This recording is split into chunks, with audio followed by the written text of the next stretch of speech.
Hi, everybody. Welcome to today's edition of the CrossFit Games Update Show. I'm Sean Woodland with Pat Sherwood and Tommy Marquez. Week 2 of the regionals is now behind us, and these 3 regionals that we just watched certainly gave us a fair share of surprises. And we get to see a couple of the big names throw down that people have been talking about potentially winning the games, that being Matt Fraser and Cara Webb. We got to see an all-time record for qualifications get set and some new faces make it to Carson for the first time, so exciting on both ends. We'll start in the Pacific Regional and with the woman that Pat mentioned, Cara Webb. No surprise here as she goes out and wins the Pacific Regional. 2 vets, 3 rookies going to the CrossFit Games from the Pacific Regional. Cara Webb and Danae Brown, the 2 vets. Alethea Boone, Tia Claire Toomey, and Sammy Wood are the 3 rookies, and Cara Webb with that performance pretty much reinforced what we already thought about her. Cara Webb kicked butt, start to finish, no doubt about it. But if we're having a conversation about is she potentially ready to be the fittest woman in the world and dethrone Camille, the only thing which gives me pause is event 6, the strict deficit handstand push-ups. She got time capped on that. She did great, but I mean, if you want to take down the champ, Sam Briggs is banged up. Cara Webb's doing great, but on the mend, I mean, you need to be healthy and 100%. And I was initially with you on that, Pat, and then I went back and took a look at some things.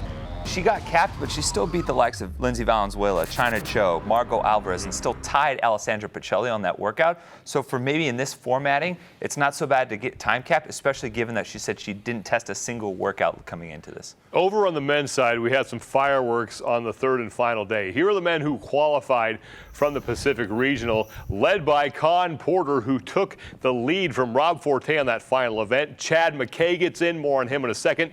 Kevin Manuel, the first man from New Zealand to head to the CrossFit Games, and then Ben Gerard finishes 5th. And Gerard, going into the 7th and final event, was in 10th place. He started day 3 in 12th, inched his way up the leaderboard, and he needed to basically win the event in event 7 and then get some help. Rob Forte had already clinched a spot. Gerard, on the outside in the black shirt, got to the rings, tore through the muscle-ups, got off the rings at about 50 seconds, and then made quick work of the barbells. Kevin Manuel, the man in the black and red shirt next to him, was trying to get his way to Carson to become the first man from New Zealand to compete in the CrossFit Games. Gerard, by the time he got to the 265-pound barbell, had an event record in his sight, and he gets it. It gets him the win, and then gets into the games. Meanwhile, Brandon Swan failed multiple times at 265. He fell from 3rd to out of contention, and he is not returning to the CrossFit Games. And Ben Gerard had a huge weekend. His competition did not start off well, 2 finishes below 20th, and then nothing after that. Inside of 9th, every finish was 6th, 9th, 5th, 8th, and then 1st. He had nothing below 9th place. And Tommy, if you take away that 27th and punted into the stands on Randy, he could have won this thing. Yeah, and I'm still going to say the onus is on him for that 27th place. For those who didn't see it, he actually took off a rep too soon, miscounted his reps on Randy, had to come back from the finish mat to complete the last rep, and that dropped him from what would have been his 2nd place to a 27th place. So he put himself in that position where he had to battle back, but still to go after day 1 and finish with a 6th, 9th, 5th, 8th, and 1st the rest of the way. Those are the kind of numbers we talk about athletes who win their region, and to show that kind of killer instinct when it mattered most to set an event record really impressed me and leads me to believe he could have some success in Carson. Another great story was Chad McKay. He finished up in 3rd place, but there was a time when his chances of making it to the games looked like they were on life support at best. And that time was right off the bat. Day 1 did not go well for him, but Chad showing why he's a veteran. This guy's been to the games 3 times as an individual, once on a team. At the end of day 1, he was in 14th place, but he knows the deal. Anything can happen. A lot of competition left. He hung in there, had a solid day 2, including an event win on the snatch at 267 pounds. Finished that day in 4th, and then on the strict handstand push-up, the stricties, I was so impressed with him. 215 pounds, 6'1", and he finishes within the time cap. Yeah. Going back to Carson for a 4th time as an individual, and I couldn't be happier. Yeah, finally on the team side of things, it was Schwartz's CrossFit Melbourne who led for the majority of the competition, and they will finish in 1st place. Zach's Pack East Tamaki is 2nd. CrossFit Rocks, CrossFit Athletic, and CrossFit Active rounding out the 5 teams from the Pacific Regional that will head to Carson, California and the CrossFit Games. Over in the East Regional, we saw a couple veterans dominate on both the men and the women's side. First, on the men's side, no shock here, Matthew Fraser takes first. Alex Vigneault from Canada East making his first appearance at the games. Dan Tominski had a big Sunday, moved from 8th into 3rd, and then a couple of OGs, Spencer Hendel and Austin Malialo, getting back to the CrossFit Games. Now, Matt Fraser was impressive, but it was what he did in the events that we didn't expect him to dominate that really turned heads. And specifically for me, that's event number 3. It's like, oh no, Matt Fraser has an engine, a huge engine. On event 3, that miserable chipper, he just didn't finish it. He now has the event record. We'll see if anyone in week 3 can take that down. The guy you generally associate with just snatching, now this guy can go long, he can do it all. And historically speaking, his performance this weekend bodes well for him in Carson. You look at during Rich's 4 years that he won, he competed at regionals as an individual 3 times. His worst finish across all of those years was 5th, and Matt kind of backed that up this weekend with no finishes outside the top 5. So just from what it takes to win the championships by competing at regionals, that looks very well for him. On the women's side, we had another veteran who did extremely well, and that is Michelle Latondra. She leads the 5 women to Carson, California. Danny Horan, another Games vet, is up there. Carrie Pierce, a rookie, and I mean rookie, finishes 3rd. More on her in a second. Caroline Reason-Tebow is another rookie, and then Kelly Jackson with just 1 game appearance. That was last year. She finishes in 5th place. But those 2 veterans on the top, showed why they are the vets in that group. And all these ladies that every now and then we chit-chat about who could possibly win the games next year, Latondra's name is never in there, but maybe it should be. She had her best finish at the games last year, inches from the podium in 4th place, solidly wins her regional this year, finishes every single one of the events, to include the strict handstand push-ups, snatches 182 pounds, did phenomenal start to finish, and she might be somebody that we should consider in that running. And Danny Horan, coming from the Northeast, she showed exactly why she's won the Northeast Regional the last 2 years. We talk about consistency. Well, every single one of her finishes was inside the top 10. Her worst finish was 9th, which was in Randy, and we saw how much volatility was in that workout in terms of standings. This is what really impressed me. Over 3 years competing at regionals, she's never finished outside of the top 10. That's 21 separate events. Wow. And she's finished 18th twice at the games. I think this year could be a banner year where she cracks the top 15. I mentioned Carrie Pierce and said that she was a rookie, but calling her a rookie, I think, is a serious understatement here. I mean, it might be, given that she was a collegiate gymnast at University of Michigan, where she was all conference. But, I mean, she won 2 events in the handstand walk and event 6. Both had handstand components to it. So, as you know, as a gymnast, she would excel. But what I'm most impressed by, she was 7th in Tommy V and 12th in event 3, where she got through 20 of the box jumps. Both of those workouts require some engine, which it shows me she had a little bit of capacity coming in, given she's only been in the game, 6 months? And her only stumble, if you even want to call it that, would be the snatch, where she took 25th. It's crazy that a 155 snatch on the female side of the house is now, that's your bad when you punt it into the stands. But for as new as she is to the sport, she has my attention. Yeah. On the team side of things, we had a really good battle going on for the top spot, and it was Pro 1 Montreal that winds up taking 1st place. CrossFit Milford will take 2nd. CrossFit New England, that gym at one point had a chance to get 2 teams into the top 5. They just couldn't manage that on the final day. Fraternity is 4th, and then CrossFit Plateau number 2 finishes in 5th place. Let's head over to California. Now, this is where we got a bunch of stuff that we did not expect. And starting on the women's side, Brooke Entz from Northern California wins it. Lindsay Valenzuela is 2nd. China Cho and Alessandra Pacelli, 2 more Northern California women, finish 3rd and 4th. And then Becca Voigt wraps up her 8th appearance at the CrossFit Games as she finishes in 5th. And we've seen some veterans who have had some pretty impressive streaks not be able to keep those alive. Becca Voigt, she showed up and knew exactly what she needed to do on that final day, didn't let anything distract her, or the fact that she was outside the top 5, executed her plan, and showed why she's a vet. And starting off, I just need to thank everyone in social media that tagged me in so many nice posts since I said Becca Voigt wasn't going to qualify, and said some really heartwarming things to me. I appreciate it.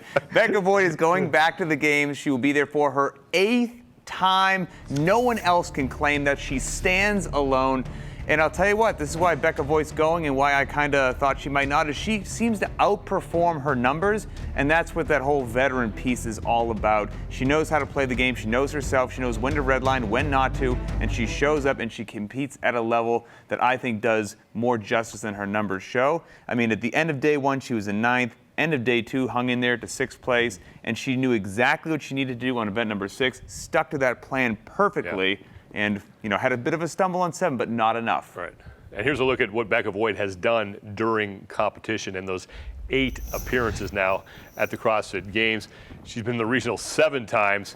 She's won the 2014 Spirit of the Games Awards and has finished inside the top 10 4 different times and has actually stood on the podium at the CrossFit Games as well. Now, the woman who finished first, we expected Brooke, because we know her pretty well, we've seen what she's done, to qualify. I don't think we expected her to win, though.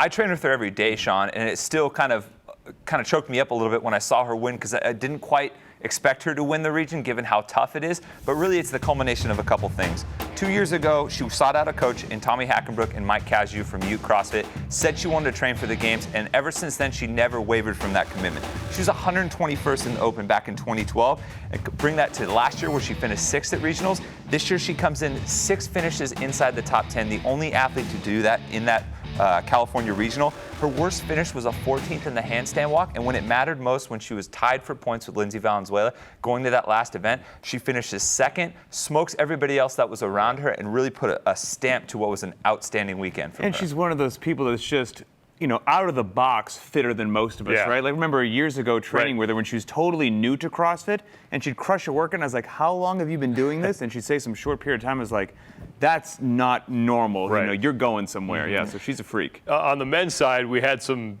pretty big surprises, too, not necessarily on who was going, but who was left off the list, and we'll cover that in a second. But Dan Bailey wins it. Neil Maddox is the only man from Northern California to finish in the top 5. John Parra, a veteran, going to the games. Julian Alcaraz will finish 4th, and then Chad Melton, the pair of rookies, there in 4th and 5th. But Dan Bailey wins this thing, and in the process, he really looked like a different Dan Bailey than we're used to seeing. Man, he executed his plan start to finish. So if you guys remember last year, he made it very interesting and dramatic, taking 3rd place down there in SoCal with a stumble in the final event that no one even knew if it cost him too much. This year, strolls in and just looked cool, calm, and collected from start to finish. Never even really had a bump in the road. This is a guy who has been to the games 4 times and has never finished outside of the top 10. Knows himself, put in the work, showed up this year, and cruised to 1st place, led at the end of every single day. And then Neil Maddox, the only NorCal representative, an impressive performance from him. Yeah, and I got to thank Neil for holding it down for all of us NorCal peeps, but really it's kind of hard. It sounds funny to say that he gets overlooked, at least at the regional level, given that this is going to be his 6th appearance at the games at 37 years young. He's finished as high as 9th at the games, and he only had 1 finish outside the top 10. That was a 13th in the handstand walk, which he still finished and had a great time in. And you look at the people that have beat him at regionals in the last 4 years. The only 2 people, Dan Bailey and Jason Kalipa, both of which have finished multiple times inside the top 10. I mean, Neil's putting together a fantastic career, and it's unfortunate that this might be his final individual season. You mentioned Jason Kalipa, and the reason why he wasn't competing as an individual is he was competing on NorCal CrossFit's team, and they dominated. They set 4 event records, but CrossFit 808 pushed them pretty well. It wasn't that big of a blowout as far as points are concerned. Kinnick finishes 3rd. Invictus, they fought to get their way into the top 5 at one point during the competition. Looked like they might miss a chance to defend their title. And then Diablo CrossFit Anejo finishes in 5th place. But NorCal CrossFit, I mean, it's them and it's Hackspack right now, and so far they won round 1. All right, so think about how dominant NorCal was, right? I mean, start to finish. So what I'm about to say might come off as you want to hate them a little bit. They sound arrogant, but that's not what it is. It's just like calling the sun yellow or the sky blue is a statement of fact. I talked to one of their team members, and they're like, it really was a pretty easy weekend for us. Just mellow, calm, like not trying to, not brag, just stating a fact of, hey, we train this hard with this amount of volume. Like, this is what we do every day. This wasn't an unusual weekend. It was just like we showed up and did our thing. They're like, now the games will be a different story, but regionals, yeah, that was chill. Yeah, I mean, they had all finishes inside the top 4 event records. What impressed me most was they set event records on the final day, both of those events, which were arguably the most skill-intensive and the most technique-intensive. And they put together a great strategy for that final workout. They have a great coach in Austin Begebing. And that's kind of what you want to see from an Affiliate Cup Championship team, not just being able to outwork you, but able to outsmart you in workouts. I mean, they're my pick right away to win it. We still have one more of those quote-unquote super teams to go. And Can't wait to see Rich it. Froning and company. They go this coming weekend. Talked about the people who didn't make it, and there are a lot of big names from the 3 regionals we saw this past weekend who are not returning to the games. Most notably for the men, Josh Bridges. We'll talk about him in a second. Kenneth Leverage couldn't get back in either. Craig Kenny and Paul Tremblay, and then we already covered Brandon Swan as well. Then on the women's side, there were quite a few names that didn't make it either, and the most surprising one again comes from California. 2 of them, Lauren Fisher, Val Vobrel, former champion Kristen Clever, Jen Smith in the East, along with Kalina Ladaris. But the biggest shock, and we're going to stick in California for this for me, out of both of those was Josh Bridges. I had him penciled in as going to the games. As did I. I am beyond devastated that Bridges is not going, not only because I want to see him compete, because he's an amazing competitor, but selfishly, the guy provides us so much incredibly entertaining media content because he says the most smart-ass, sarcastic things that I love him.